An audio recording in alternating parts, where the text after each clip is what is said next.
So my name is Sadayasihi, and I just want to share my thought for today. So this past while, with everything that's going on, I've been finding myself doing a lot of wishing. So I've been wishing that I could see friends in person rather than having to visit them online. I've been wishing that when I go out, there aren't signs everywhere saying keep 2 meters away from others. And I've been wishing that every time I check the news that I don't have to discover how many people have died in certain parts of the world, and there's so much uncertainty and anxiety. And all this wishing, I've noticed, has resulted in this experience of dukkha for me. So dukkha is a word we use in Buddhism that is translated as suffering or unsatisfactoriness. And Buddhism has a lot to say about dukkha. So it has a lot to say about the different kinds of dukkha that we can experience in conditioned existence. Dukkha is actually said to be one of the characteristics of conditioned existence. So different aspects of that are old age, sickness and death, which we're probably very conscious of at the moment, but also being separated from the things and people we love, and being forced to be with things and experiences we don't like, and essentially not getting what we want.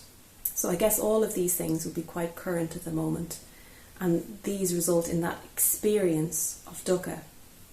But obviously Buddhism doesn't just rest there. It doesn't just say that conditioned existence is suffering. It also shows us a way out of that suffering. And for this experience of dukkha, it talks about a gateway to freedom being through this gateway called the unbiased or the wishless samadhi.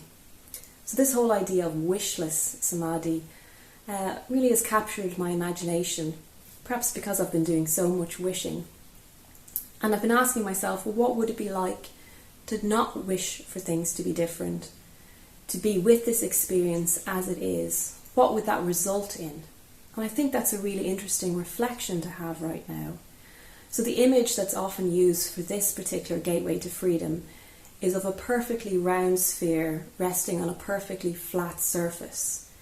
So the sphere doesn't go anywhere because it doesn't have any reason to move.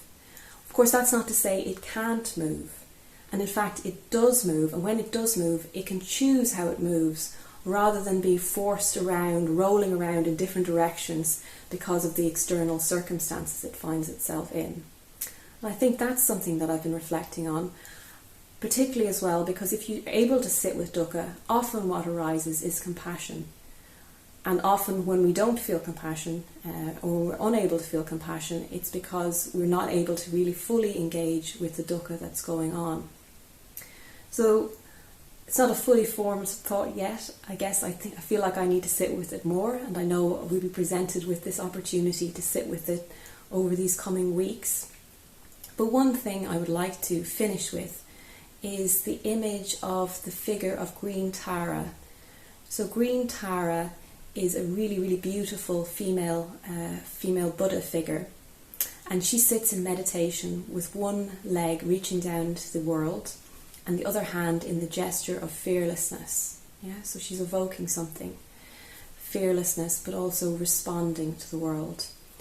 And Tara, interestingly enough, one of her names is she who fulfills all wishes.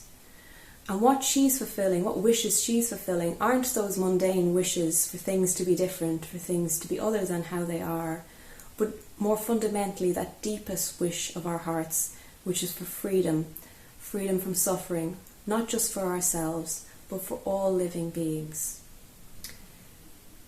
So that's my thought for the day. And maybe we just finish with her mantra, which again is said to be the quintessence of compassion. Om Tare, Tu Tare, Tu Re, Swaha.